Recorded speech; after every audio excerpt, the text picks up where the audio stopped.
Meninas e meninos do meu coração varonil, vamos para mais uma súmula do STJ, aqui comigo no quadro, no De Olho na Questão. A súmula que eu apresento a você é a súmula de número 650 do STJ, que tem a seguinte passagem. Vou até ampliar a telinha para que você possa enxergar um pouquinho melhor o teor de tão importante jurisprudência recente do STJ. A autoridade administrativa não dispõe de discricionariedade, significa dizer que se trata de um ato regrado, de um ato vinculado. Aplicação de penalidade de demissão, quando diante das hipóteses previstas no artigo 132 da Lei 8.112. Bom, apesar de essa súmula mencionar restritivamente a Lei 8.112, e como nós sabemos é o Estatuto Federal, saiba que a inteligência da súmula deve ser estendida para os demais estatutos locais. Afinal, muito dos estatutos locais, e quando eu me refiro a estatutos locais, municípios, DF e também estados, baseiam-se comumente na lei federal.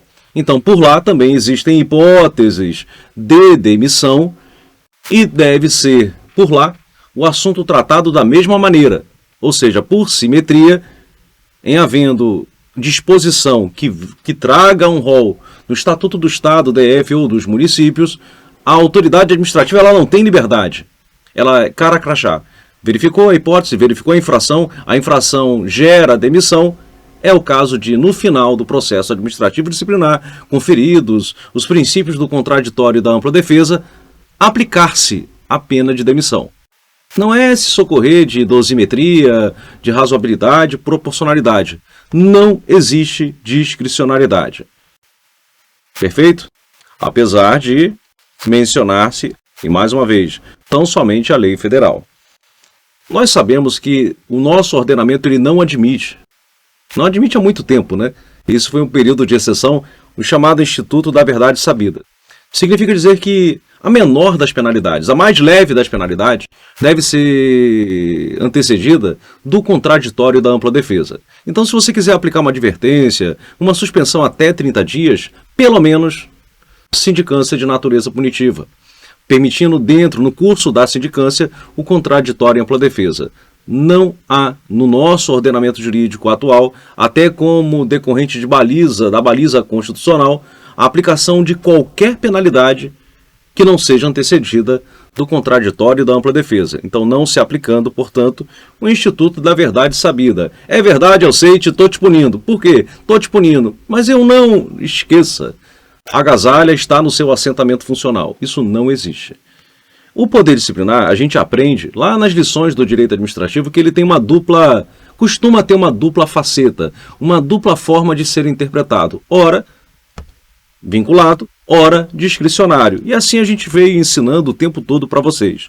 É vinculado porque a autoridade administrativa não pode escolher se instaura ou não o procedimento investigatório, acusatório, conforme o caso. Ou seja, é dever punir. É dever punir.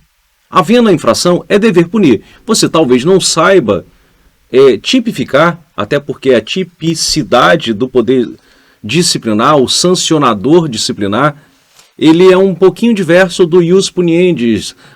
A política criminal é um pouco mais fechada, tipicidade adequada, fechada. Aqui não.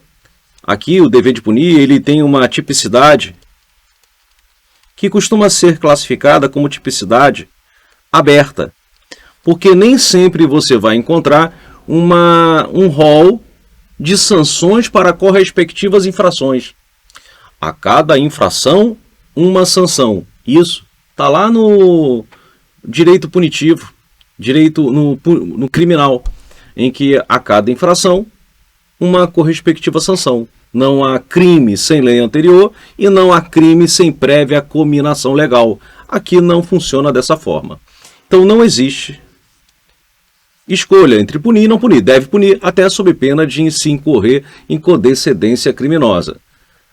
O ato é discricionário ou pode ser discricionário e entenda a discricionariedade como margem, a margem de conveniência, o que fazer, e de oportunidade, quando fazer, é possível.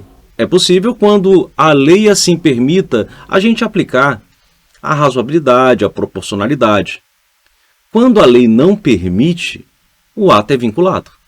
Então, a gente vai entender a partir de agora se ainda existe essa ideia, né, desse poder disciplinar biface, duas faces, duas facetas, vinculado no momento da inauguração do procedimento, discricionário eventualmente quando da aplicação da penalidade. Vindo aqui comigo, eu quero que você abra o catálogo de penalidades lá do artigo 127 da Lei 8.112. Você encontra a advertência, você encontra a suspensão, você encontra a demissão, você encontra a cassação, seja a cassação de disponibilidade, seja a cassação de aposentadoria e também a destituição de um cargo comissionado. Essas são as penalidades listadas no artigo 127 e, claro, obviamente, o direito punitivo ele deve ser interpretado restritivamente. Não há outra penalidade além destas, pelo menos de forma autônoma. O que pode acontecer é a suspensão ser convertida em uma outra penalidade que é multa. Mas a multa ela não aparece como penalidade autônoma dentro do artigo 127. Ela surge quando da conversão da penalidade suspensão, à razão de 50% da remuneração dia. Perfeito. Aí o que acontece? Me parece que quando o nosso legislador ordena, ele ordena num gradiente, uma gradação. Todas são graves, só que assim, menos grave até a mais grave das infrações. A menos grave das infrações pode eventualmente acarretar uma advertência, uma infração média, suspensão, e quando é uma infração extremamente grave, acarreta a demissão, e a demissão gera o rompimento do vínculo com a administração. O que não ocorre em relação à advertência e suspensão. Então, o que acontece?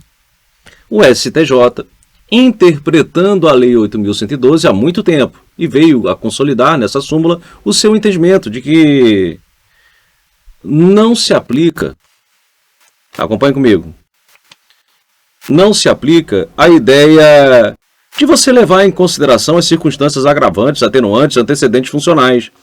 Esse princípio, se eu fosse fazer um paralelo aqui com o direito penal, eu diria que esse princípio é chamado princípio da dosimetria. Princípio da dosimetria da pena.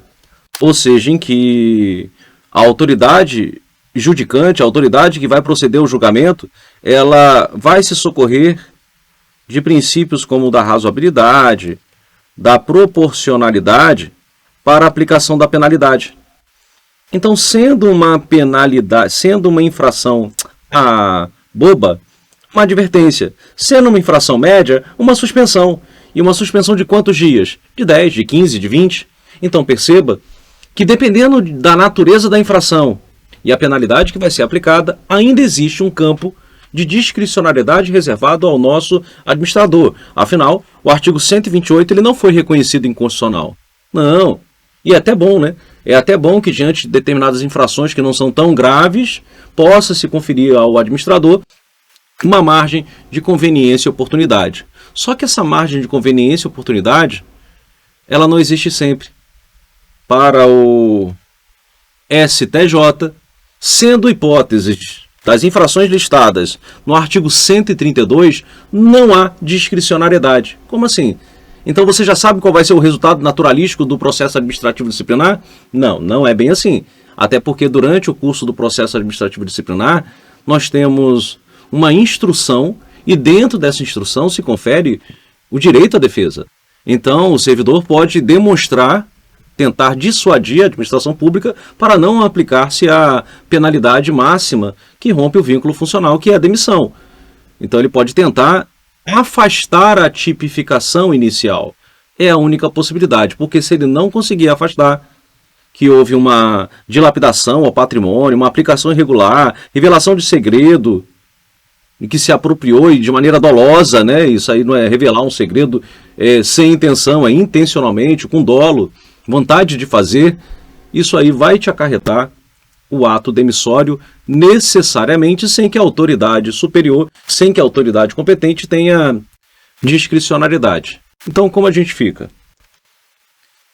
Cabe a proporcionalidade na aplicação da penalidade? Não, não tem. Pessoal, eu não entendi. Então você está dizendo que aquele artigo 128 não se aplica? Eu não disse isso. Eu falei para você que nós temos penalidades listadas, como, vou marcar para você aqui, advertência e suspensão. No que diz respeito à aplicação eventual de uma advertência ou suspensão, remanesce a leitura do artigo 128. Então, ainda continua aquela ideia de que o poder disciplinar ele é vinculado no momento de se instaurar, de se perseguir o servidor para aplicar-lhe a penalidade. Talvez a gente não saiba qual exatamente a penalidade a ser aplicada por conta da dosimetria conferida em relação à advertência e suspensão.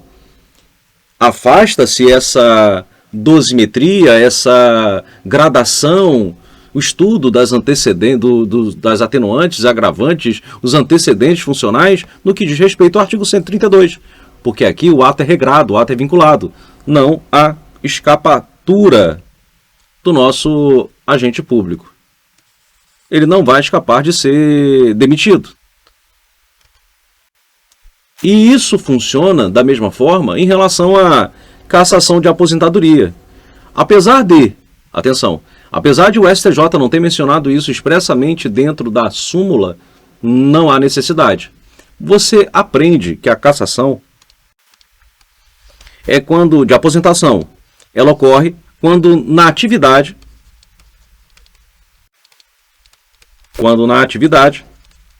o nobre servidor incorre numa infração que é tipificada como ato demissório, como demissão. Ou seja, ele pode ser demitido? Ele deve ser demitido, o ato é vinculado. Sim, mas ele não se encontra mais no âmbito da administração pública enquanto servidor ativo. Então, é ato vinculado cassar a aposentadoria. Ato vinculado demitir, ato vinculado cassar a aposentadoria. Embora isso não tenha sido mencionado expressamente, é uma decorrência lógica do que você entende como cassação de aposentadoria. Aqui comigo, só para a gente poder fixar o nosso aprendizado da nossa súmula. Dentro do nosso sistema de jurisprudência, do De Olho na Questão, a gente faz isso o tempo todo. A gente comenta a súmula para você e no final, hora de praticar. Será que você entendeu realmente o alcance desse novo verbete do STJ? Vem comigo. Maria José, policial da Rodoviária Federal, abordou um caminhão em situação irregular, cabendo-lhe a retenção do veículo. Então, a rigor, ela deveria reter o veículo.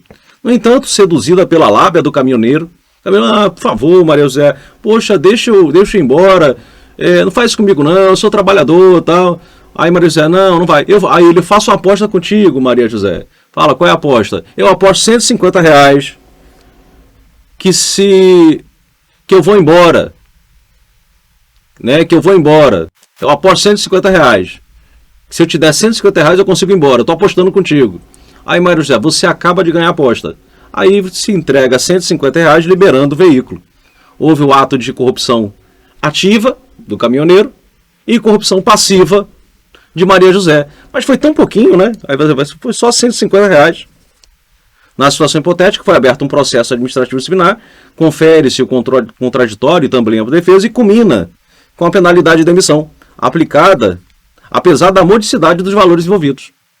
Sob a orientação de um advogado renomado, Maria José ingressa com a ação judicial para desconstituir a decisão, haja vista a falta de razoabilidade da medida, e não ter a autoridade aplicada na espécie a dosimetria da pena. Nesse caso, a ação será infrutífera, na visão do STJ.